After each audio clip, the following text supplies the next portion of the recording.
Bonjour, aujourd'hui Mag Emploi, on est avec Karine Tirel. Bonjour Karine. Bonjour. Donc tu es chargée de mission régionale Corse à l'Agence nationale de lutte contre l'illettrisme. C'est ça.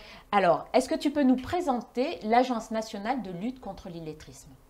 Alors l'ANLCI, c'est un groupement d'intérêt public qui a été créé en 2000. C'est un groupement interministériel et partenarial dont le conseil d'administration est composé de 4 collèges. Le premier collège, c'est l'ensemble, est représenté par l'ensemble des ministères, le ministère du Travail, de la formation professionnelle, l'éducation nationale, l'agriculture, l'ensemble des ministères. Et les autres collèges représentent le monde du travail, Pôle emploi, les opérateurs de compétences, les organismes de formation, les associations et l'ensemble des partenaires que l'on peut mobiliser sur cette question. L'agence est une équipe nationale qui est basée à Lyon et depuis peu des chargés de mission régionaux. J'ai pris mon poste en Corse au 1er mars. Très bien, bienvenue. Merci. Du coup, est-ce que tu pourrais nous définir l'illettrisme? Comment est-ce qu'on pourrait définir l'illettrisme? Bien sûr, l'illettrisme caractérise en fait la situation des personnes qui ont été scolarisées en langue française et qui ne maîtrisent pas suffisamment, soit parce qu'elles ont mal acquis, soit parce qu'elles ont oublié, les compétences de base, la lecture, l'écriture, le calcul et les compétences numériques. Donc ça fait des personnes qui sont en perte en fait, d'autonomie dans les situations du quotidien, qui ont des difficultés pour circuler seules, lire un plan, se repérer dans l'espace et le temps, mais aussi pour, quand on fait ses courses, lire des étiquettes, prendre un médicament, gérer son budget, suivre la scolarisation de ses enfants avec Pronote. Donc elles éprouvent en fait des difficultés pour accéder à leurs droits, tout simplement. Quelle est la différence entre l'analphabète et l'illettré? Alors, on confond effectivement souvent l'illettrisme avec 2 autres situations.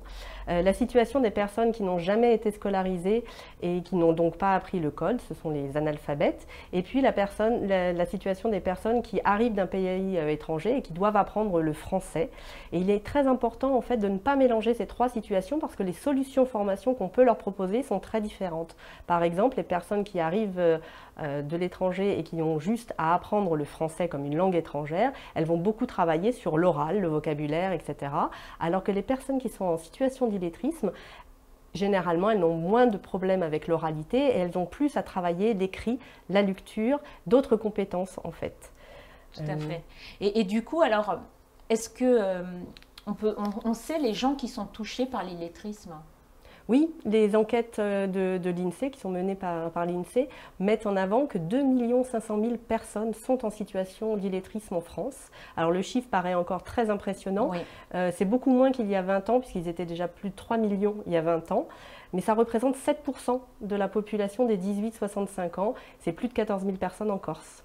Alors ça touche tous les âges sont concernés. C'est 8% des jeunes qui sont en difficulté de lecture, les jeunes qui ont passé en fait la journée défense citoyenneté, l'ancienne journée d'appel. 16-18 ans. C'est ça.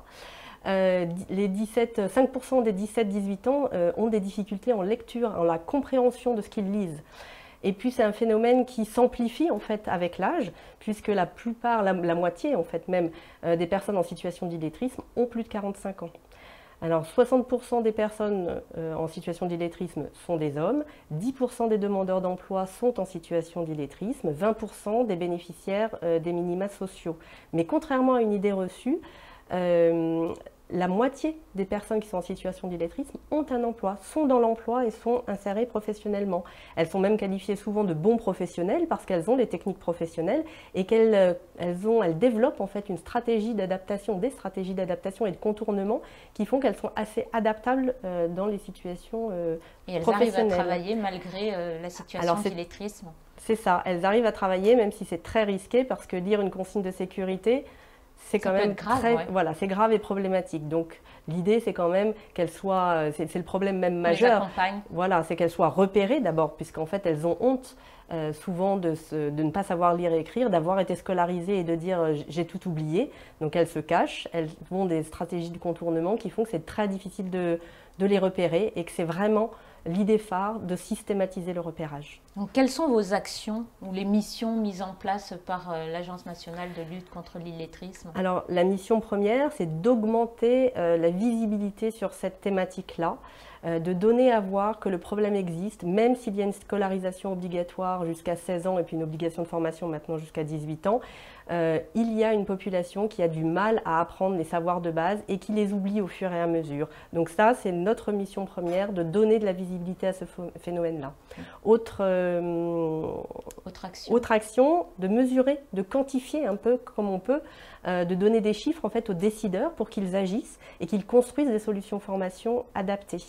Enfin, l'autre mission, la dernière mission, c'est d'outiller en fait le mieux possible tous les accompagnants qui vont rencontrer au fur et à mesure de l'accompagnement les personnes en situation de difficulté avec les savoirs de base, des outils de repérage, des outils de construction de parcours spécifiques de formation et de les outiller le mieux possible. Très bien, alors toutes ces actions qui sont mises en œuvre et ces missions, elles sont faites avec des partenaires ? Oui, c'est l'essentiel de notre travail, c'est de travailler avec l'ensemble des partenaires sur un territoire, l'ensemble des pouvoirs publics qui nous donnent les moyens d'informer, d'être présents sur le territoire et de construire des parcours spécifiques. Évidemment, les structures d'accueil, d'accompagnement socio-professionnel, les missions locales, les agences Pôle emploi et les associations qui sont là dès le premier accueil, dès le premier repérage de ces publics en difficulté.